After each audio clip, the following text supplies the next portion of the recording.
Good morning, y'all. This morning we're going to make English muffins. Mainly because yesterday I went to the supermarket and courtesy of the coronavirus, everything has skyrocketed in price. And I refuse for a pack of 6 English muffins to spend $5.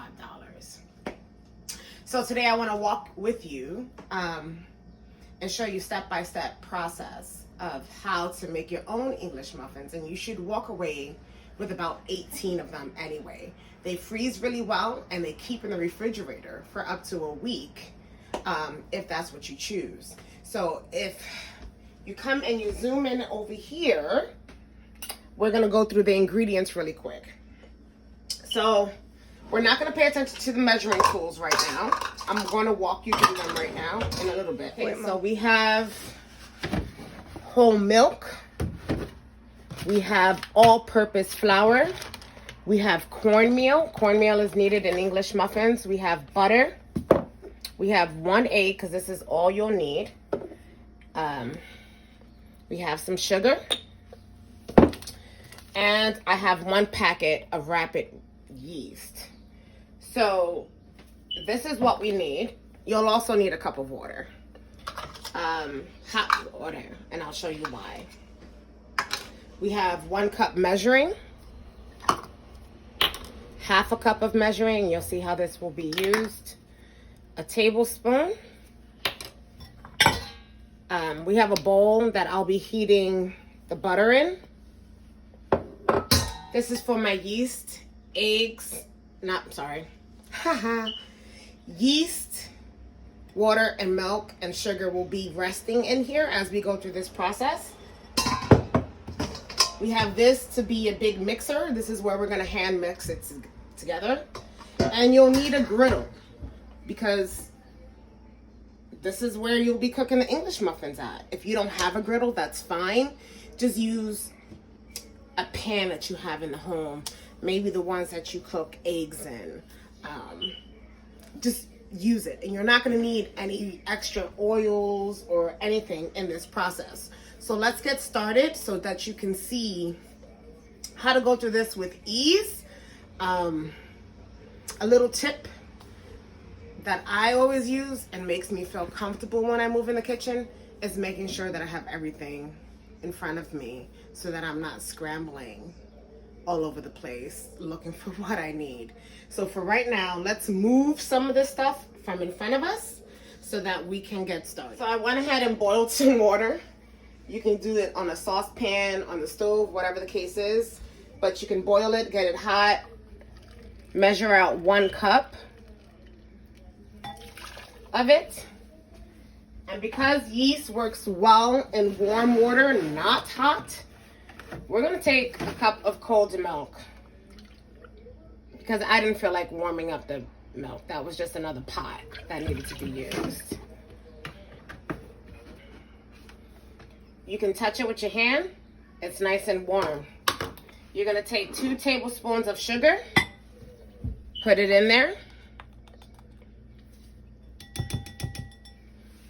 That's all you need that for. And you're going to take 1 packet of yeast, instant yeast or rapid rise, whatever you can find. I don't normally use these, so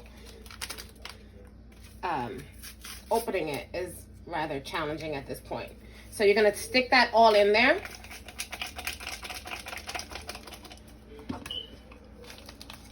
Throw it out.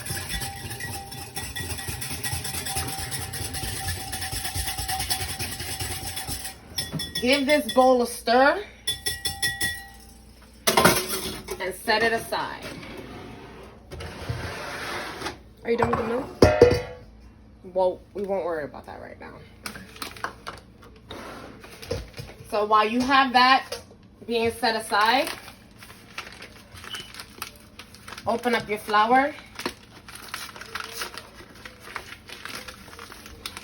Quick tip, if you have a glass jar or a plastic bag, as I used to use when I was growing up, never leave your flour open and just out there. It can develop mold. It can go through a lot of different stuff. And if you have an ant problem, you don't want them in your stuff. So we're gonna take, for starters,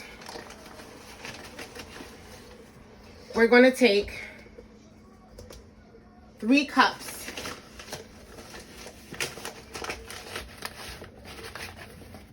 of flour, and we're gonna put it in here.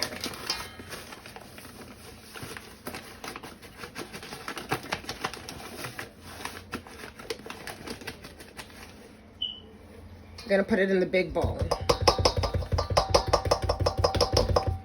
You're done with this measuring cup now. You do have this because remember, well, maybe not. Maybe you're new to this or cooking with me. But for every cup of flour, every cup of liquid you use is 3 cups of flour, depending on the type of bread that you are making. We're gonna need a total of 6 cups of flour for this recipe, but we're only going to start out with 3, and we're going to add them in, the rest in 1/2 cup increments, so that we can really work the dough and get everything done. Also, while you're waiting for that, grab your butter. You only need 3 tablespoons of this, and I like stick butter because the measuring is already done for me. I don't have to go through the extra work of getting a measuring spoon or anything like that. So I like to just do it that way. 1, 2, 3. Thank you. So we're going to cut this right there at the 3 mark. Not all the way through because you don't want to mess up your counters. Unwrap it. Stick it in the bowl.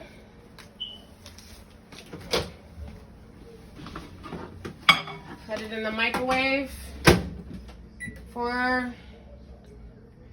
15 seconds, right? Butter. And it was a little soft, so we just do that. We're gonna grab the egg, mix the egg with the butter.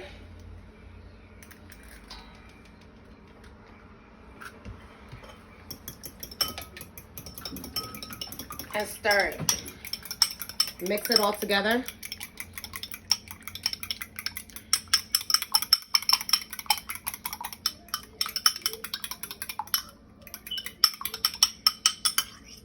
Okay, once you have that all mixed together. Earlier, as I was waiting for the butter, it dawned on me and I was like, wait a minute. How are we making any of this without salt? Some salt is gonna need to be in this.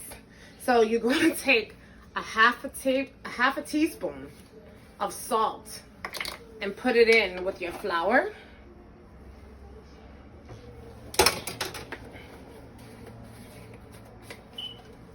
And give that a good mix.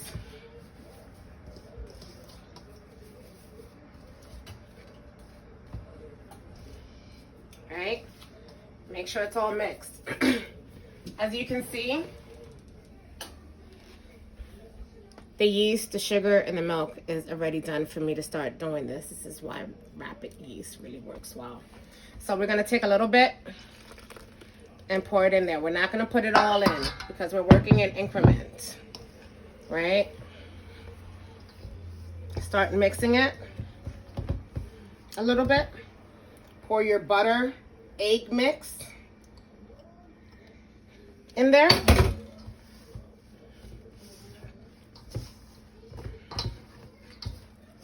Start squishing it with your hands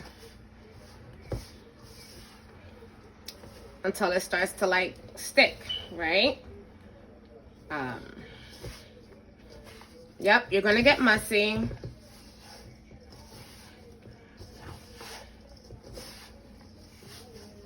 Did we put the half cup in there? Yep, we did.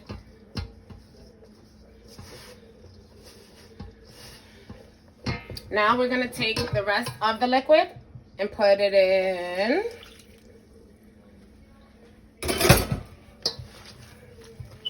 Look at that. This is why cooking can be so much fun. Mainly because it allows you to touch something. And you know how many people mess with fidget spinners and mess with all these little tools to work with their anxiety? Here goes a great way that benefits you way beyond the time limit to work that out. Because you get to eat it later. And it's something nutritional for your family because you know exactly what's going on in there. There's no added preservatives, there's no chemicals, except for yeast. That's not really a chemical. So here I am adding 1 more cup to this. Right? Mix. Work it.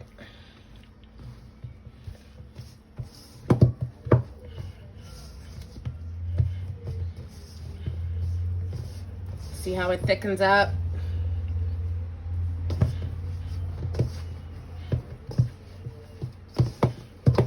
Also, it's still sticky because you haven't added the rest of the flour, right? Yes. It's still sticking because it still needs more flour. But the objective is to get a really good mix. I mean, if you're comfortable with working big batches, then you can go ahead and use a 6 cup of flours and not do it in increments. But I'm doing this for the sole purpose of people who are new to this.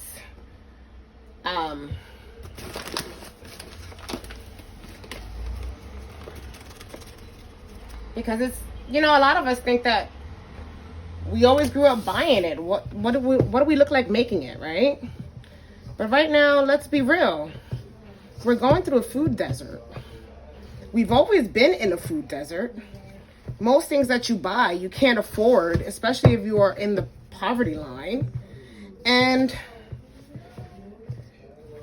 even if you have access to certain places, the food is not affordable. So as you can see, I'm starting to use my fists in here because the dough is thickening. And as you can see, it stopped sticking to my fingers, except for the pieces that I never took off. So let's take them off.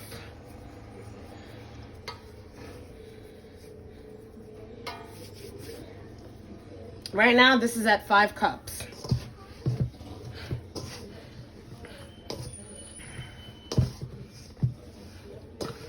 If you stick your hands in between, you'll find some really sticky spaces, and you want to make sure you get to all of that.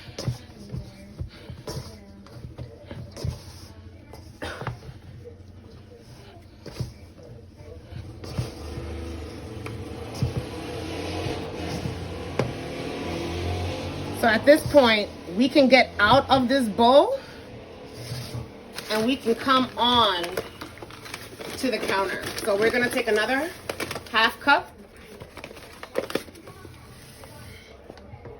sprinkle it on the counter, get rid of the bowl.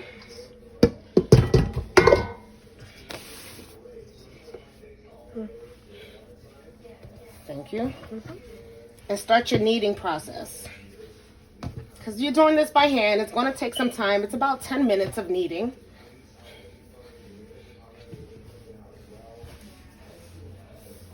Cups of flour, I should mention, vary based on the type of flour that you have or that you're using.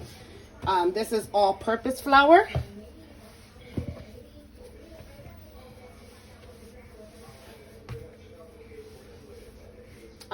It's organic all-purpose flour, and this one apparently soaks up the liquid pretty well.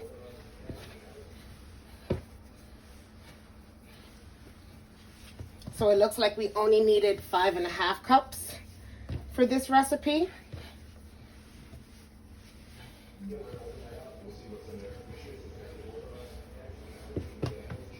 Continue to fold and lap in.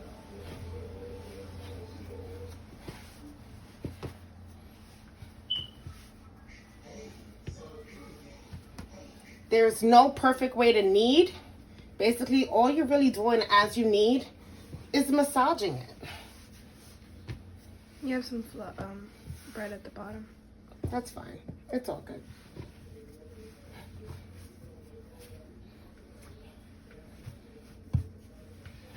Play with it. I like to play with it. See?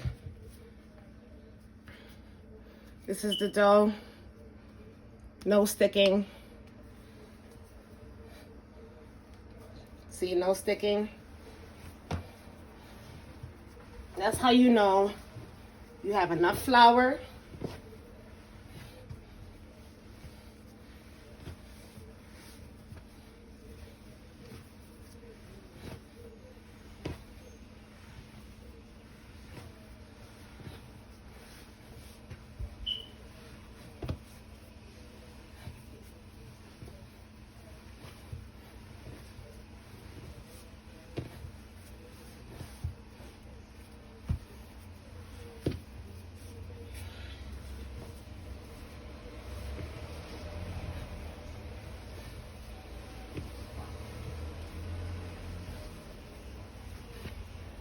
This is not perfection.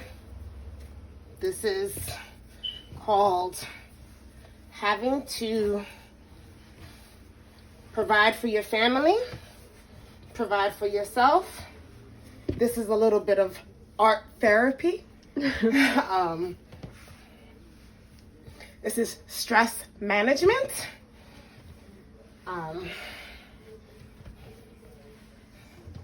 That's what all of this is, all wrapped in one. And you would never think so because, you know, most people don't like to be in the kitchen. And if you do, you're going based off of what you've always learned. And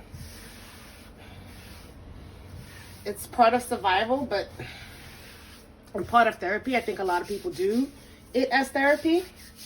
So we're going to grab a bowl right now and we're going to oil it up. And we're going to put this dough to rest in it, because remember it has yeast. So yeast, you need to let it rise. Look at the size. It's going to need a double in size, and that's going to be about 30 minutes. But you can check on it.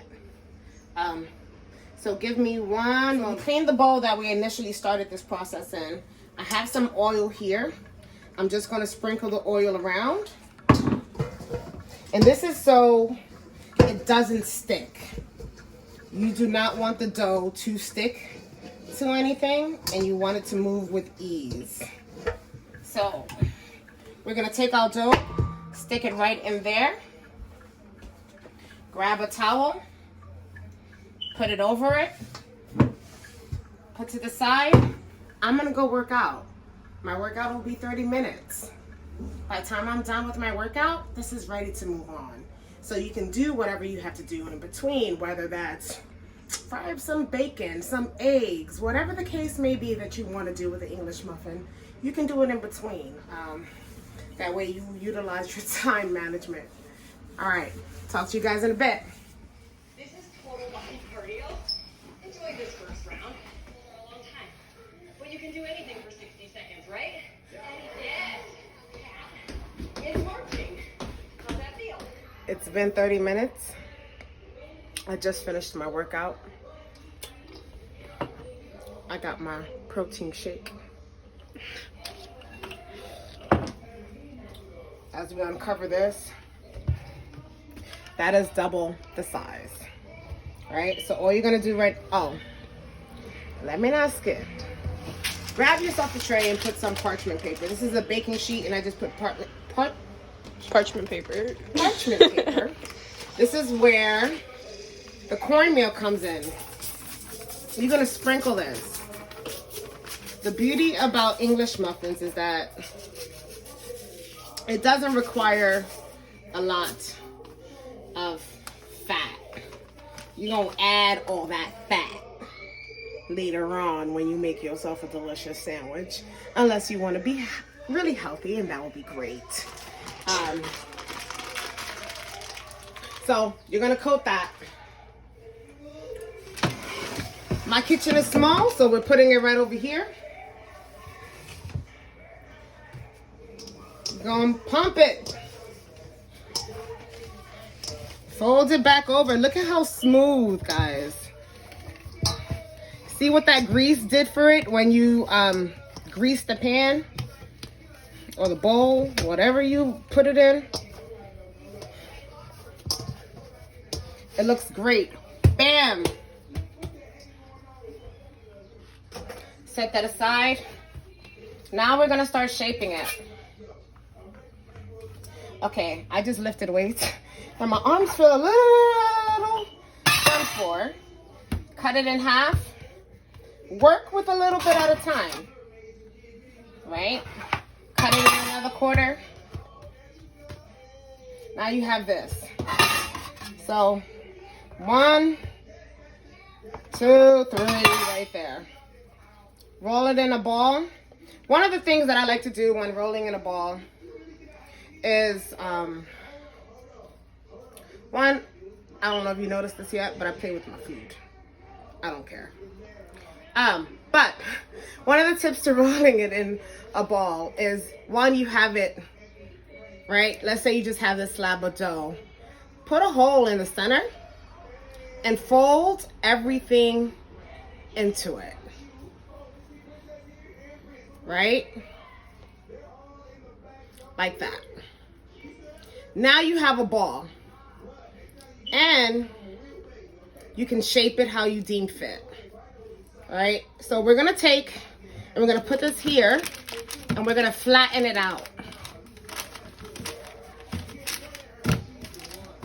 because we also want the cornmeal to coat it, because we're not gonna put any grease on the griddle.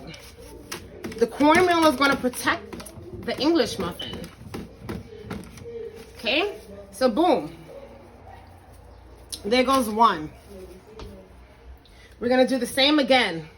Make a center, fold every side in.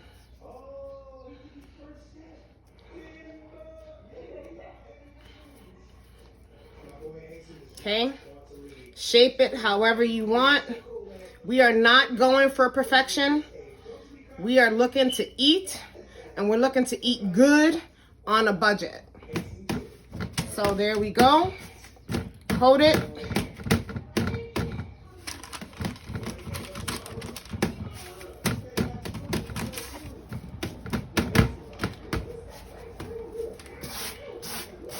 Move it out the way. Put it over there. It's starting to rise again, which the secret is that you're going to let it rise another time anyway. Hey, Mom. All right, so we finished doing these. And now we have the griddle going at 300 degrees over here. What we're gonna do is sprinkle some more cornmeal on here. And we're gonna place, I'm gonna flatten this out a little bit more to make it a bigger one, because they rose a little bit, and put them on there.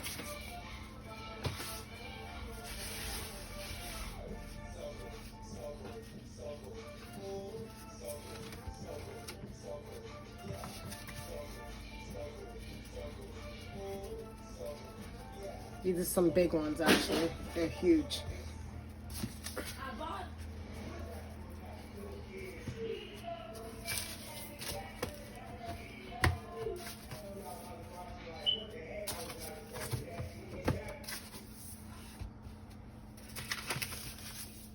And these are gonna, wow, this one's huge.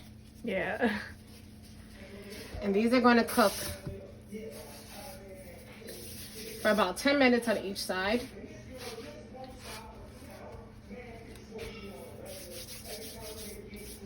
Okay, so now we're gonna flip these over. They look like I'm seeing that these are getting brown already. So let's take a look and see what it looks like on the other side, you see?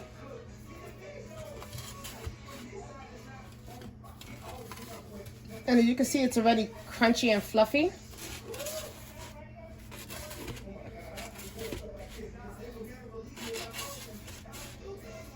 Right, these should be just about done. Let's take a look. It's nicely toasted. To open these up, you're gonna, like if you would an English muffin, this is an English muffin, but like you would have an English muffin. You're gonna go with the fork around it. They're not very hot.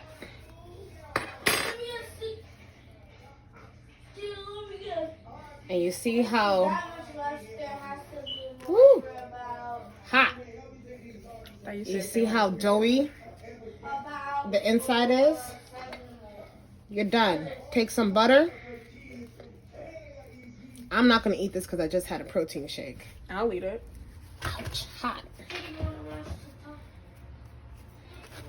So let me grab the camera from my daughter who's been so graciously recording. Which one? Let's go. Let's go.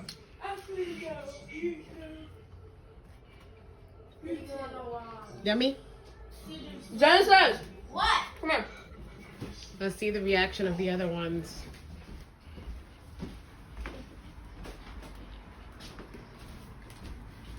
Is it butter? There's butter on there. Good. How is it, Jada?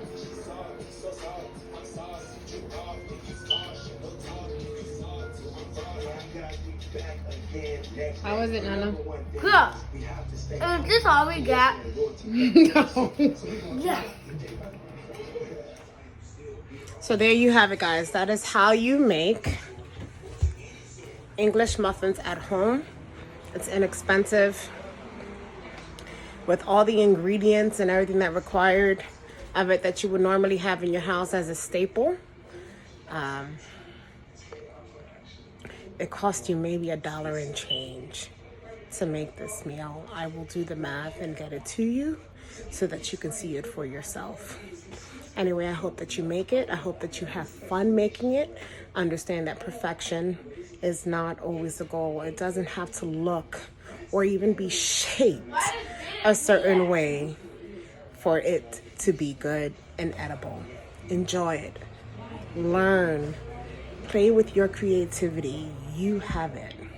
All right, y'all. Have a good one. Till next time. Bye.